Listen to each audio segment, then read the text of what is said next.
Hi, I'm John. This is Signature Customs. Welcome back, and this is the first episode on the 32 Ford 5-window coupe. So apologies about this video, it's very disjointed because most of it is made up of still pictures that I took for forum posts. So this is my 32 as I first saw it. I was invited to go and have a look at a deceased sale, and the 32 was parked next to what I went to have a look at. I brought it home. It came with a title for a coupe, as it happens, and I began to take it apart to see what somebody had done. And to be honest, the work was pretty awful, to say the least, and the way it was put together was very rough and ready and just wasn't really what I wanted to do. If I'm going to build a 32, I wanted to do it to the best of my ability. The guy I went to have a look at this car with had also told me about a body that he thought might be for sale and gave me some contact details. And I have to say, this is when it starts to get a little bit exciting. So I contacted Joe, who's since become quite a good friend, and asked him if he was interested in selling the car, and very reluctantly he agreed to it. And I was just absolutely made up. So the car itself is a 32 5-window coupe. It's an ex-stock car driven by Earl Wagner, and it's still in the original pink paint. It's still got his number 77 on the side and indeed his sign writing on the roof. And although it was in many pieces, it came with an absolute shed load of additional bits, such as a firewall, a number of roofs, new front cowlings, spare doors, bonnet, grille, you name it, it's all pretty much there. And to my massive surprise, you can actually buy quite a lot of models of Earl's cars. And that changed my ideas completely. So I've now got a 32 5-window coupe, which is a known car, and therefore really and truly we've just got to do it absolutely to the best we can. Decision was made to build it as a very traditional 1950s hot rod and go with as many traditional parts as I could. So the first thing first was to get rid of all the rubbish on the chassis that wasn't original, which basically left me with the chassis rails and not a lot else. I made up a frame on the welding table and very simply set about getting all the measurements right and adding in bits that I needed to buy, such as front cross member, K-member, rear cross member, rear bracing bar, which I made, and also a front bracing bar, which I made. I managed to find all the bits in the UK, which was really quite handy, and I'm very grateful for the people that sold me their little bits of treasure that were lying around. Yeah, it wasn't a job for the faint-hearted. There's a fair amount of manipulation gone into getting everything to fit and line up, and lots of measuring, as you can see a laser on it here, just to try and get everything square and true and as it really should be. Took a lot of time, took a lot of effort, but eventually got to the point where I had a completed chassis, all bolted together, and I'd stress it's bolted rather than riveted at this point, and able to be sat on axle stands and left to one side, which is pretty much what I did. Fairly soon curiosity got the best of me, so I started playing about with the A-pillars and the cowling, and basically started just popping the doors on and sticking it all together so I could see what it actually looked like, because I'd never actually seen it in one piece really. So I managed to get the doors on. Obviously the back end went on, and a couple of the repair panels I was able to cleco in place, and I ended up with the body all sat together. And then for the first time I could put a tank on it and the boot lid and the rear pan, and eventually got round to cleaning it all up, and was then able to add the bonnet and the grille, and I was left with something that, to be honest, was going to inspire me. However, winter came and a few other jobs came about, so it just sort of sat about really until fairly recently. I managed to pick quite a lot of bits up along the way, including a 51 Mercury flathead, which was quite important to me to go with the Mercury. And I also started playing about with some of the parts, such as the A-pillars, as you can see here, which had little cracks and little bits of damage in, and I stuck them on the table and welded them up and did various repairs and bits of manipulation of metal, and then managed to get them mounted back in the cowling and the top piece header bar in and so on, and then managed to get the black body on, and again just basically left it sat there on the body. I didn't have anything in particular to do. I started playing with the A-pillars to get some of those stripped out and cleaned up, treated them with rust killer and so on, and got them into protective primer just to keep them keep them clean. Also put in the bottom legs of the A-pillar, yeah, it's just sort of gradually getting on with it and moving forwards. I also spent a bit of time cleaning the rust off the cowling, so used the old Rolex and the rust killer again, which is I'm sure a bit of a common theme. As you can see, it gradually gets rid of the rust and you end up with nice metal, and I just completely kept repeating that process until we ended up with bare metal, really. Bit of a long, laborious process, but you know, it's just what I do. I like to get things back to bare metal and like to get them clean. So yeah, really pleased with that process. I attacked the top of the cowling and got a load of dents out, and attacked the firewall. I welded some of the holes in the firewall that I didn't think I'd need. There's the old Foss Clean B and the Rolex, and as you can see, they have quite an effect. Again, then it got left because it just did, and as you can see here from this little bit of a walk around, it's sat on the chassis, it's on a table, it's all in one piece, but it's just been left there for months, and you know, the time had come to just get on with it, really. So a decision was made to do so. So while we're just doing this little walk around, it's probably worth mentioning that I'm in my 50s. When I was 15, 16, here in the UK, we read magazines. Internet didn't exist, if you can imagine that. And we were all reading magazines such as Street Machine, Custom Car, and if we were lucky, we got hold of a couple of the American magazines as well. And I always wanted a hot rod. I always wanted a 32. I always wanted a 32.5 window. But at 17 years old, I just couldn't afford one. And those magazines started featuring VWs around the same sort of time, Beetles. And that's really where I got into my, you know, sort of custom cars, was into Volkswagens, because I could afford one of those. But ever since I was sort of 15, 16, I've wanted a 32.5 window. So out of all the cars I have, this is actually the one that I really, really, really wanted when I was a kid.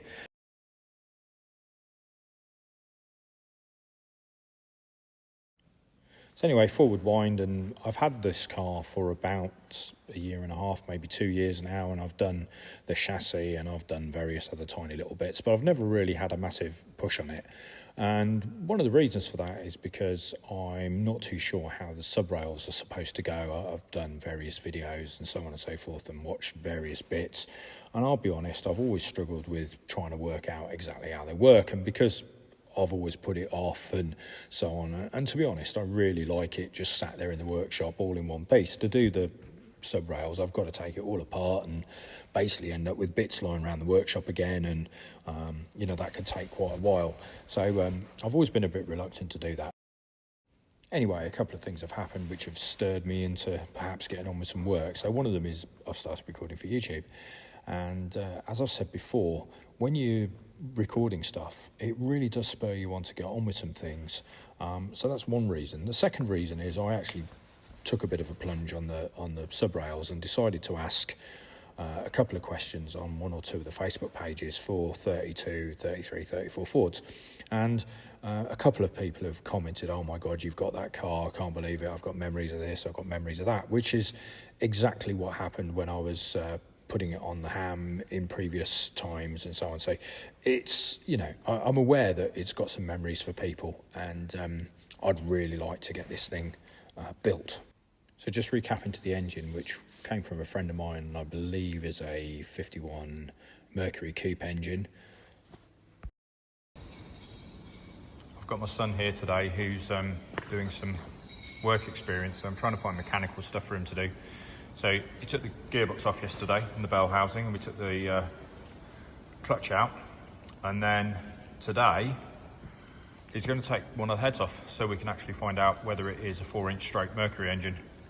So that could be quite interesting. So a little bit of a moment of truth here. We've got the head off. We've got all Ford valves, which is quite interesting, and everything looks pretty good. I'll get the thing off in a minute, the old gasket, but we have a 4-inch stroke. So we are Mercury engine, which is really what we thought, but also really good news.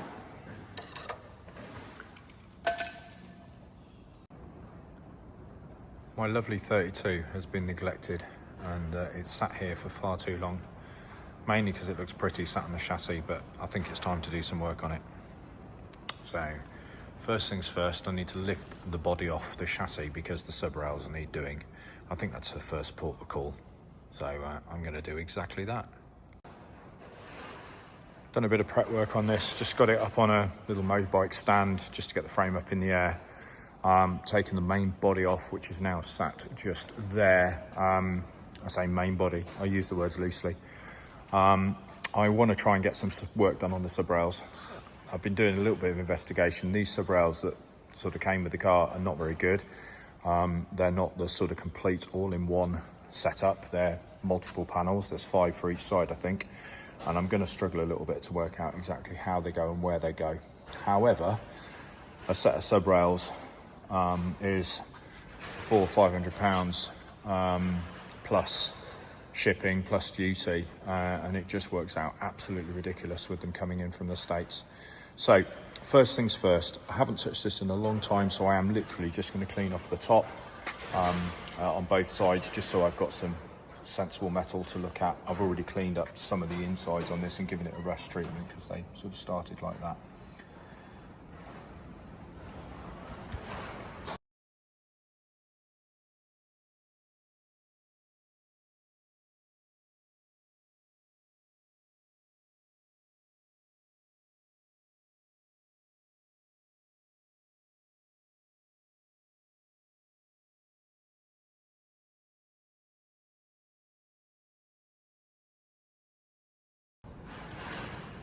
Just to do a little recap on the 32. So the idea is to build a very traditional 50s hot rod based on the 32 5-window coupe, which was raced by Earl Wagner. And I have almost all the body parts that are original to the car. Doing a little bit of changes, so starting at the front, this is work that's already done. So this is a Model A rear brake or brake cross member, which I've adapted into a spreader bar. Blatantly copied from Bennett's Customs down in Australia. I make no apology for that because I love the work. Model A original cross member. The beam at the moment is aftermarket one, which will be made to look old, I think, but it's dropped, and I fancy the idea of having something a little bit safer than potentially one that's been dropped, because over here they're hard to get. Remember, we're in the UK. Original cowling, original firewall. There's some work that needs doing here fairly obviously, and as you can see I have some replacement parts. So these are all original parts that I've managed to find, or came with the car, one or the other. And then there's an original cross member in there that I think that needs a little bit of work just to get it right. 8 pillars are in. I've had to make 2 out of 1. I've had to make 1 out of 2 because they were from different cars. So I got some new bases, and they were swapped around here somewhere to make into one. Subframes or subrails, which I'll look at in a bit more detail. Rear cross member, which again is correct. And the spreader bar at the back, which I've just made. I've had to get all these bits in the UK. They're not easy to find. I'm going to say they're not cheap, but that's relative. Compared with parts for early Volkswagens or Porsches, they're actually quite reasonable. The rest of the body, as you can see, is over there in the light. So that's the back and rear quarters and so on. I've got numbers of doors, numbers of roofs, etc. So there's quite a lot of stuff that I've got for it already, if not all of it, I think. And it's just a case of really having the motivation to do things.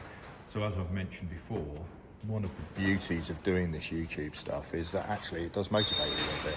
I haven't touched this car in months. And it's only really to get some variety on the YouTube channel that I've done that. So hopefully that makes some sense. In terms of running gear, we've got a flathead, which came out of the 51 Mercury. And as we know, that is a 4-inch stroke correct Mercury engine. We'll go with the manual box, 3-speed I guess. Back axle is your standard banjo. Rear dropouts are off a 40. Front split wishbones are off a 40. And the back spring will be off a 40.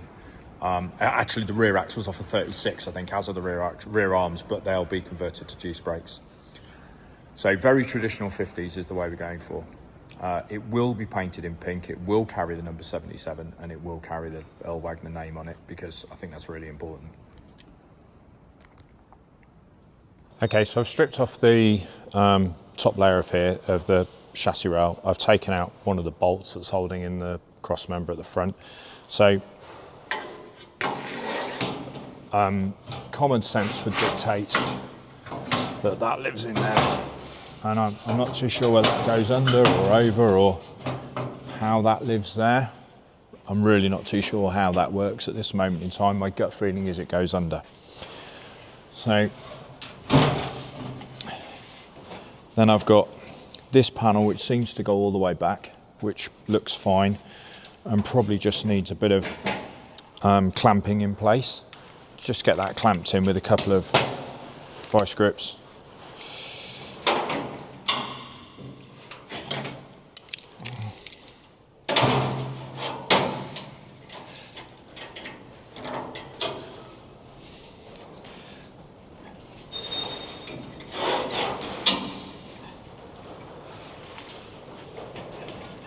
And so far, that seems like a pretty uniform fit to me. The next bit would seem to be this bit here. And this bit here seems to be, contours seem pretty good. But I'm not sure whether this is supposed to run straight back or whether it's supposed to follow the contours of the chassis. So this is one of the questions. I will just look at the other side and see whether the other side is the same, because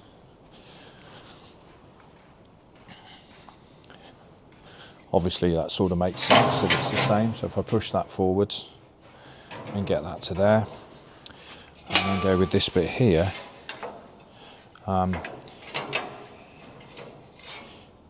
yeah, it seems as if the chassis is pretty much the same on both sides. That piece is the same. I think at this point in time, we probably have to say that it does. I suppose the next question then comes is where these bits go, because the contours on these are not very good. However, I have a feeling that there should be a gap between these for the pieces to go across, and therefore I'm not sure whether this bit is supposed to sit flat on here or whether indeed it does sit off at an angle, which would seem to make an amount of sense. But again, I'm not too sure how that's supposed to be done. It's quite frustrating actually, not knowing how this is done. And then my belief then is that this bit here goes in there like so, and then I guess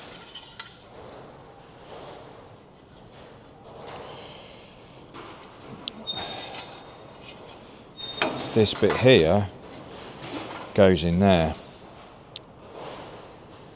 But again, I'm not sure.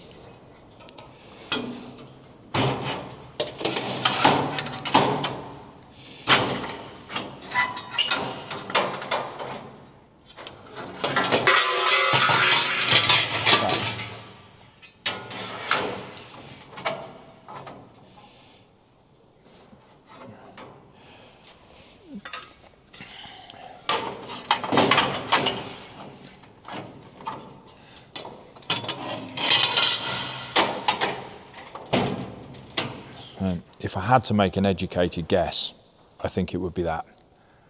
But I don't like that in any way, shape or form. So This, I guess, adds some strength. This adds the rib that the body fits into, as it does at the front there. This supplies the flat that the door sits against. And the B pillar lives here. I'm just not convinced about how that fits, if I'm totally honest. I'm just not convinced at all. So any advice, please, folks, I'd be really, really grateful. So hopefully we've saved you a bit of boredom there. I've just cleaned off the rails and some of the metal. I'm going to fit the bottom section in position where I think it should go. I think that's fairly sensible. And I'm going to try and clamp it in position where, again, I think the bolt hole should go. And then I think I'm going to get a door out and just see whether I can work out exactly how long the door opening should be, because a door's a door's a door, I guess.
Pop that in place.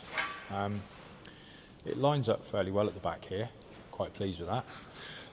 I mean, that looks to be, you know, where it's supposed to go. And it lines up on the front. I'm sort of working on the basis from what pictures I've seen that they do sort of finish just after the feet. And that seems to line up with the angles at the bottom of the cowling panel. So that seems to make sense. And then this hole here lines up here. So again, seems to make sense. Hopefully that makes sense to everybody else. I'm not too sure about that angle there. You'll have to excuse the terrible use of a gimbal. But yeah, I'm not too sure that's in the right place there, but the holes seem to line up with the chassis.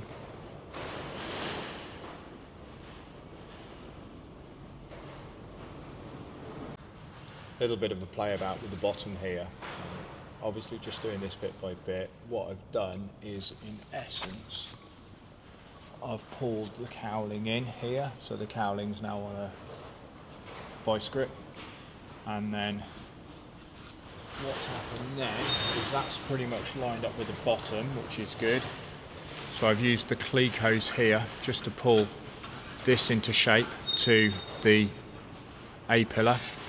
And this is now sat underneath here, which I think is at least looking as if it might be correct. And then these holes here are sort of lining up. They're not quite there, but you take into account this is a repro bottom that I've put on, so it could be in the wrong place. So as it sits, I'm quite happy with that. And we can start working backwards. Well, most of my 32 bits are up on the roof of my office. So I've grabbed two doors down, the fuel tank, the rear closing panels for the subrails, and also the cross members for the subrails. Those are repro. The doors are obviously original, including the original door to the car, the pink one there, number 77, and an original fuel tank. So I'm just going to pop the fuel tank in place so that I know where the subrails go at the back. And then we'll have a go at just dropping a door on. I've brought both down because the bottom of the right hand door is actually pretty good, whereas the bottom of the original doors, yeah, shot to shit, I think is the best phrase.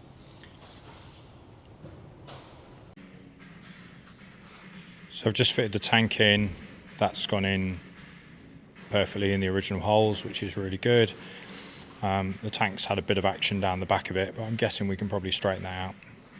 And then I've put in my Subrail extensions, which I have no idea whether they're in the right place or not, but at the end of the day, the holes line up, they sort of line up. I think all we can do at that point is hope. Sadly, I don't think that really helps me with the door, because two things. One is this angle here where we've got the door sticking out the bottom, and secondly, it's a long way short of the bottom of the door there. So I think what we're going to do is put the other one on and just see where the doors actually finish.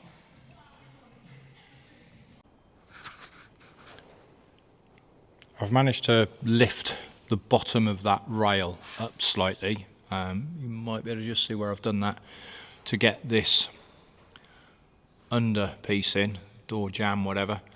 I've presumed, and that's a big horrible word to use, but I've presumed that basically this section here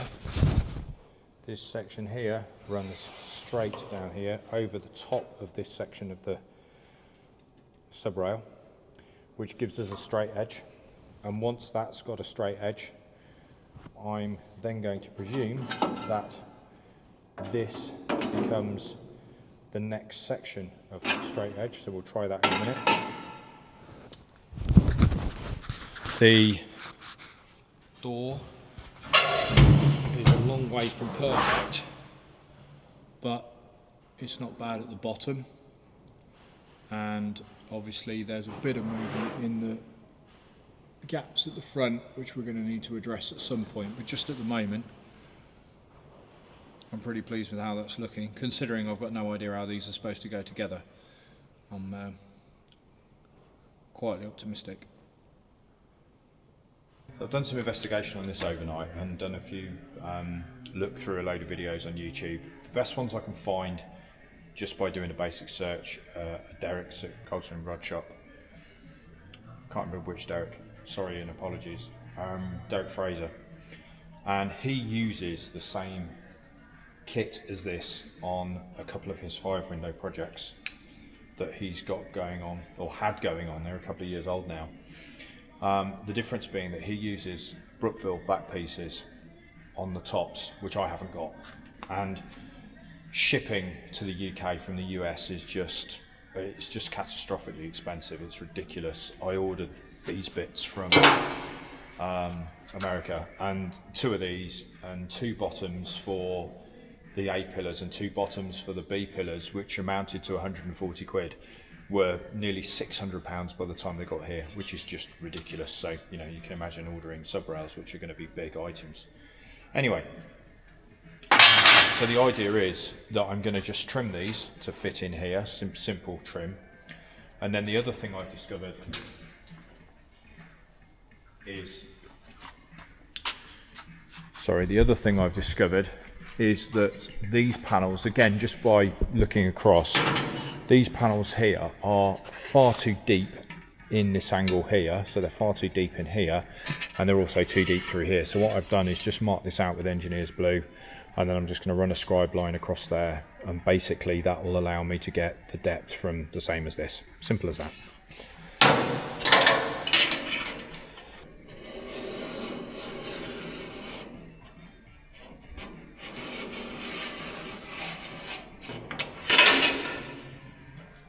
Okay, simple as that. It's not the most clear, but it's pretty close.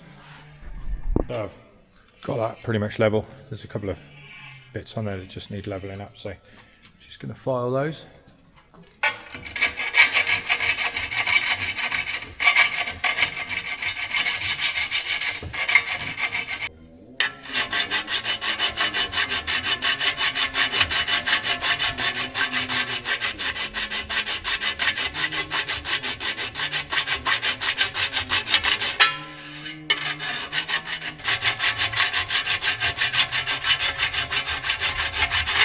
One thing's for certain, probably need to invest in some new files and some new tin snips, I think. Don't think these are up to much really.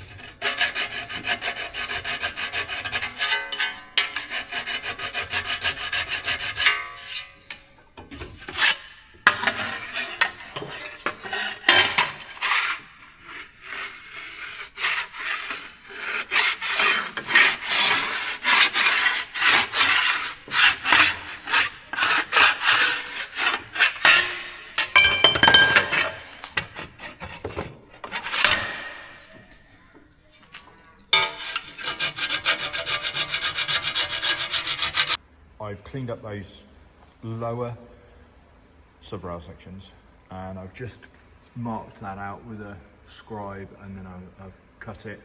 Appreciate the section here isn't the closest, but I think that will pull in once we clamp it to the chassis properly. I'm relatively confident of that. I have put a little brass plate behind there just to stop it welding to the chassis, and I can weld that in, and then at least we've got one section of the subrail completed. So yeah, welded in. I've taken the brass out now, and we've got good penetration. We've probably got too much heat in it as per normal, but yeah, we will live and learn on that one. So a quick go over with the sanding discs and so on. That's cleaned up that weld. Looks really quite nice and clean. And now we can get on with the tops.